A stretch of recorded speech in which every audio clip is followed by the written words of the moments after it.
जय श्री कृष्णा। राधे राधे दोस्तों। मृत्यु के बाद उसी परिवार में दोबारा पुनर्जन्म कब मिलता है? श्रीमद् भागवत गीता में भगवान श्री कृष्ण स्वयं अर्जुन से कहते हैं, जो जन्म लेता है उसकी मृत्यु निश्चित है और जो मरता है उसका पुनर्जन्म भी निश्चित है। परंतु एक जटिल प्रश्न यह उठता है कि क्या एक ही परिवार में आत्मा का पुनर्जन्म संभव है? क्या आत्मा अपने ही कुल में बार बार जन्म लेकर अपने अधूरे कर्मों को पूरा करती है?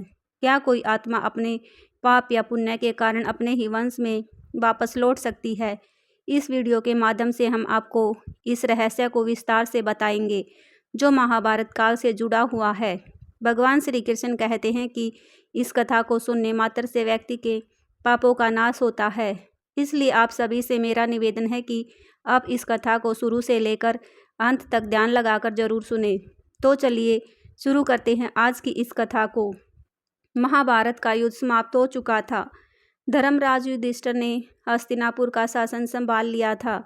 पांडवों ने अपनी संपूर्ण शक्ति से राज्य को धर्म के मार्ग पर चलाने का प्रयास किया, किंतु उनके मन में अब भी कई आध्यात्मिक प्रश्न थे।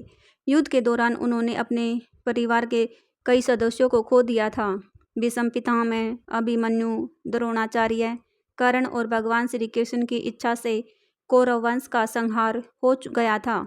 यह सब देखकर युधिष्ठिर के मन में एक गहरी जिज्ञासा उत्पन्न हुई। एक दिन वह अपने भाइयों भीम, अर्जुन, नकुल और सहदेव के साथ महर्षि वेदव्यास जी के आश्रम पहुँचे। वहाँ उन्होंने श्रद्धापूर्वक महर्षि के चरणों में प्रणाम किया और अपनी शंका प्रकट की।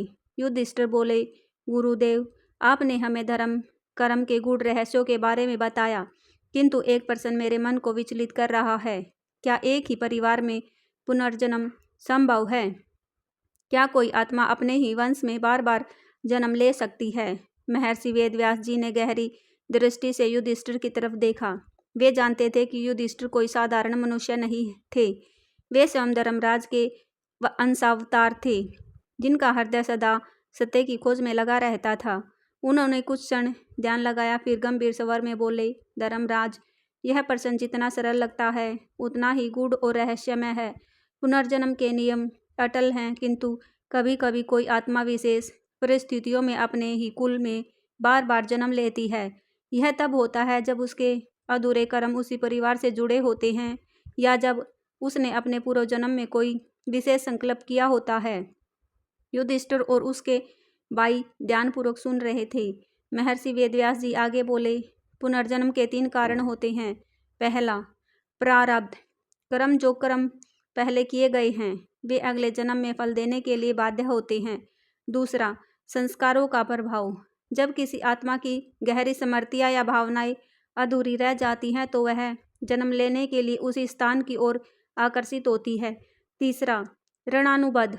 यदि किसी आत्मा का किसी कुल या परिवार से गहरा संबंध हो तो वह वहाँ पुनर्जन्म ले सकती है।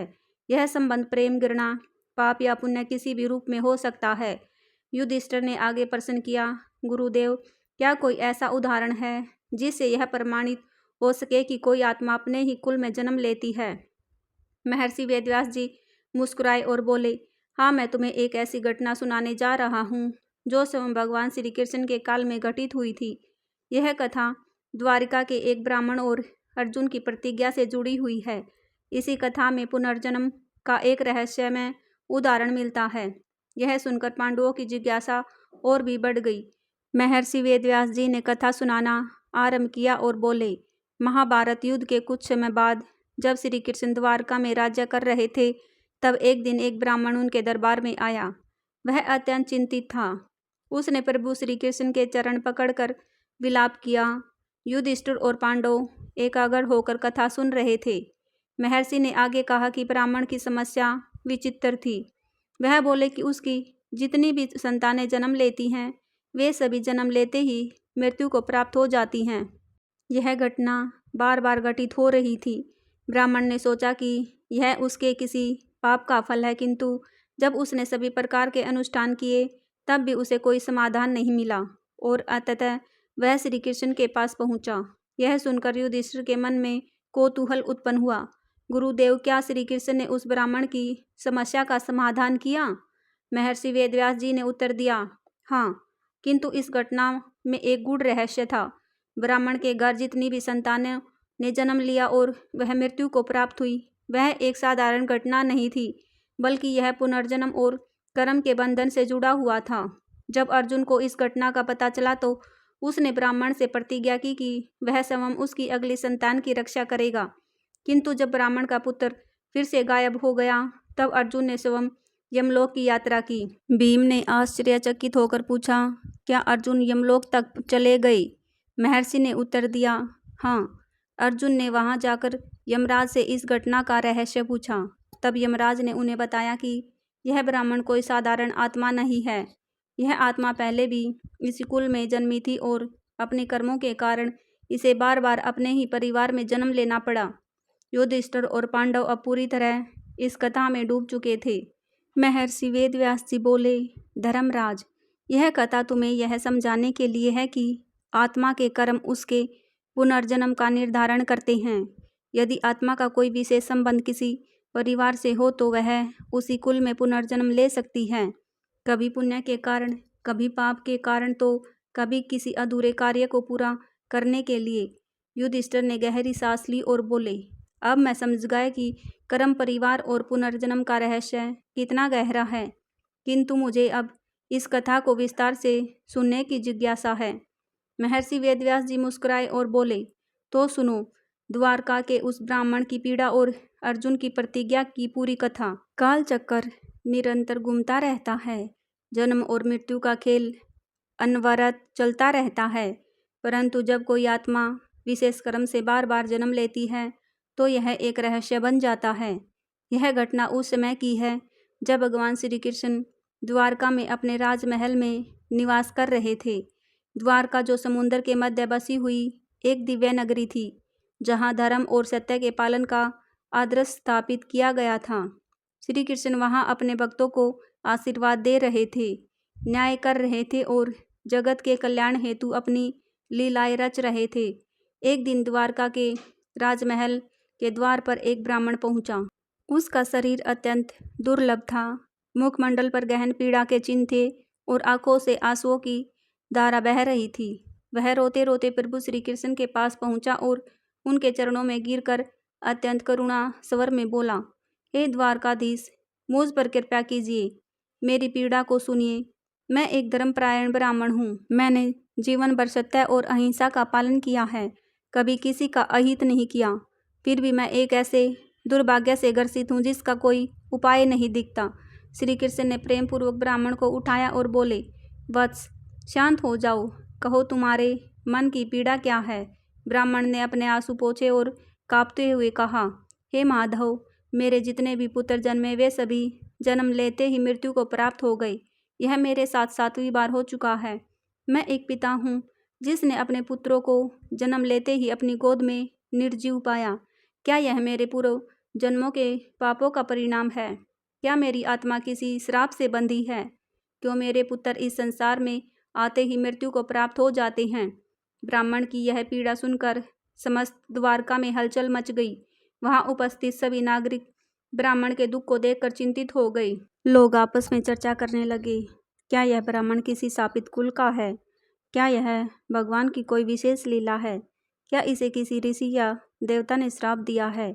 वहां उपस्थित सभी लोग सोच रहे थे कि जब स्वयं भगवान श्री कृष्ण इस धरती पर विराजमान है तो किसी भक्त को इतना कष्ट क्यों मिल रहा है? क्या इस ब्राह्मण के भाग्य में ही ऐसा दुख लिखा हुआ है? ब्राह्मण अत्यंत दुखी और व्याकुल था। उसका हृदय पीड़ा से इतना भर गया कि वह क्रोध में आकर बोला, हे माधव श्रेष्ठ, आप नारायण के अवतार हैं, आप त्रिकालदर्शी हैं, आप जगत के पालन करता हैं, फिर भी आपने मेरे इस दुख को देखा और चुप रहे। हे माधव, यदि आप मेरे पुत्रों को वापस नहीं ला सकते तो मैं समस्त द्वारका को श्राप दूंगा कि यहाँ किसी भी कुल में कोई पुत्र जन्म नहीं लेगा। ब्राह्मण के इस क्रोधपूर्ण वचन को सुनकर वहां उपस्थित सभी लोग भयभीत हो गए। उसी समय पांडवों में श्रेष्ठ गांडीवधारी अर्जुन वहां उपस्थित थे। उन्होंने ब्राह्मण की पीड़ा को सुना और स्वयं आगे बढ़कर प्रतिज्ञा की, हे ब्राह्मण, तुम चिंता मत करो। मैं अपने गांडीव की सौगंध खाकर कहता हूँ कि यदि इस बार तुम्हारा पुत्र जन्म लेकर भी जीवित नहीं रहेगा तो मैं स्वयं अग्नि में प्रविष्ट होकर प्राण त्याग दूंगा। श्री कृष्ण ने अर्जुन को देखा और मंद मुस्कुराए। वे जानते थे कि इस घटना के पीछे एक गहरा रहस्य छिपा हुआ है। जब अर्जुन ने यह प्रतिज्ञा ली तो श्री कृष्ण ने एक रहस्यमय मुस्कान दी। उनके नेत्रों में एक दिव्य चमक थी, मानो वह जानते थे कि आगे क्या होने वाला है। अर्जुन ने ब्राह्मण से कहा, हे ब्राह्मण, इस बार जब तुम्हारी संतान जन्म ले तो तुम मुझे बुला लेना। मैं स्वयं अपनी दिव्य शक्तियों से उसकी रक्षा करूंगा। कोई भी उसे मार नहीं पाएगा। ब्राह्मण को अब अर्जुन पर विश्वास हो चुका था। उसने श्री कृष्ण के चरणों में प्रणाम किया और अपने घर लौट गया। परंतु क्या इस बार भी वही होगा जो पिछले 7 बार हुआ था? क्या अर्जुन अपने वचन को निभा पाएंगे या फिर इस घटना के पीछे कोई दिव्य लीला चल रही थी? क्या अर्जुन अपनी प्रतिज्ञा को पूरा कर पाएंगे? अब सभी की दृष्टि उस दिन पर टिकी थी जब ब्राह्मण की संतान का जन्म होगा। द्वारका के नागरिक भी उत्सुक थे, क्योंकि यह पीड़ा केवल एक पिता की नहीं थी, बल्कि पुनर्जन्म और कर्म के रहस्यों से जुड़ी एक महत्वपूर्ण घटना थी। किंतु जब ब्राह्मण का पुत्र पुनर्जन्म लेकर गायब हो गया तो अर्जुन ने अपनी प्रतिज्ञा निभाने के लिए उसे ढूंढने का निश्चय किया। अर्जुन ने अपनी दिव्य दृष्टि और धनुष गांडीव की शक्ति से ब्राह्मण के नवजात पुत्र की रक्षा के लिए हर संभव उपाय किए। उन्होंने अपने धनुष की रक्षा चक्र से ब्राह्मण के घर को सुरक्षित किया। किंतु जब संतान का जन्म हुआ तो वह रहस्यमय रूप से पुनः लापता हो गया। ब्राह्मण विलाप करने लगा और क्रोध में अर्जुन को ताने मारने लगा। हे अर्जुन, तुमने तो कहा था कि तुम मेरे पुत्र की रक्षा करोगे, परंतु वह फिर से लुप्त हो गया। क्या तुम्हारी प्रतिज्ञा व्यर्थ थी? अर्जुन को अपनी शक्ति पर अत्यंत विश्वास था। उसने संकल्प लिया कि जब तक वह इस रहस्य को सुलझा नहीं लेता तब तक वह चैन से नहीं बैठेगा। फिर अर्जुन ने सबसे पहले इंद्रलोक की यात्रा की। उन्होंने स्वर्गलोक जाकर देवराज इंद्र से पूछा, हे देवराज, क्या मेरे ब्राह्मण मित्र का पुत्र यहाँ पर है? इंद्र ने उत्तर दिया, नहीं। हे अर्जुन, यह रहस्य तुम्हारी कल्पना से भी परे है। यह कोई साधारण घटना नहीं है, बल्कि पुनर्जन्म और कर्म का गूढ़ रहस्य है। तुम्हें इसे समझने के लिए और गहरा जानना होगा। इंद्र के संकेत को समझते हुए अर्जुन ने अगला कदम उठाया और वे वरुण लोक गए, फिर कुबेर लोक और अंत में यमलोक की ओर प्रस्थान किया। अर्जुन ने अपने दिव्य रथ से यमलोक का द्वार पार किया। वहां उन्होंने यमराज को देखा, जो धर्म और कर्म के संरक्षक थे। यमराज की उपस्थिति वहां अत्यंत प्रभावशाली थी। उनका स्वर गंभीर और गूढ़ था। यमराज ने अर्जुन को देखकर कहा, हे गांडीवधारी अर्जुन, तुम यहाँ क्यों आए हो? अभी तक तो तुम मृत्यु के योग्य भी नहीं हो, फिर तुम यमलोक तक कैसे पहुँच गए? अर्जुन ने हाथ जोड़कर कहा, हे यमराज, मैं द्वारका के एक ब्राह्मण की संतान को खोजने के लिए आया हूँ। मैंने उसे बचाने की प्रतिज्ञा ली थी, किंतु वह जन्म लेते ही लुप्त हो गया। मैं जानना चाहता हूँ कि उसका क्या हुआ। यमराज गंभीर हो गए और एक क्षण के लिए मौन रहे, फिर बोले, पार्थ, यह कोई साधारण संतान नहीं है। इसका रहस्य तुम्हारे और श्री कृष्ण के काल से भी बहुत पुराना है।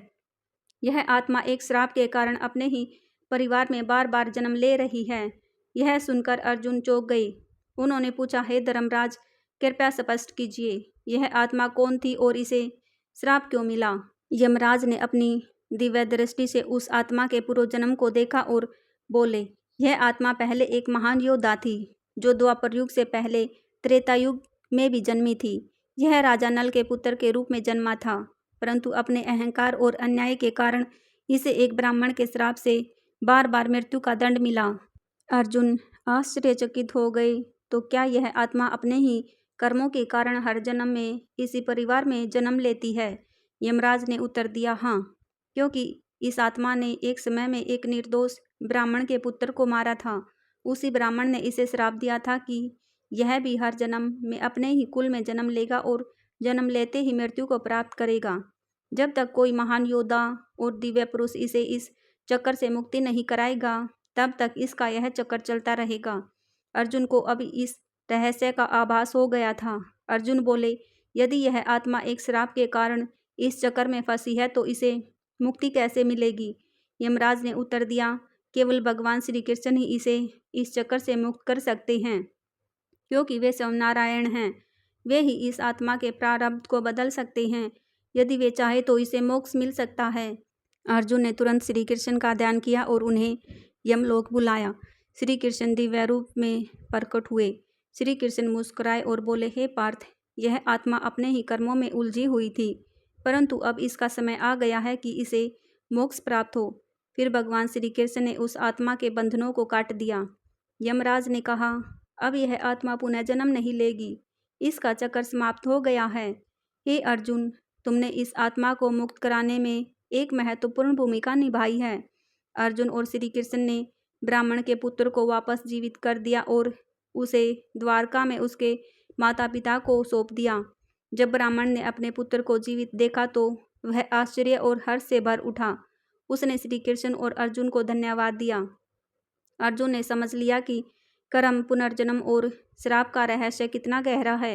यह केवल एक जीवन का खेल नहीं था, बल्कि आत्मा की यात्रा थी, जो तब तक चलती रहती है जब तक वह अपने कर्मों से मुक्त नहीं हो जाती।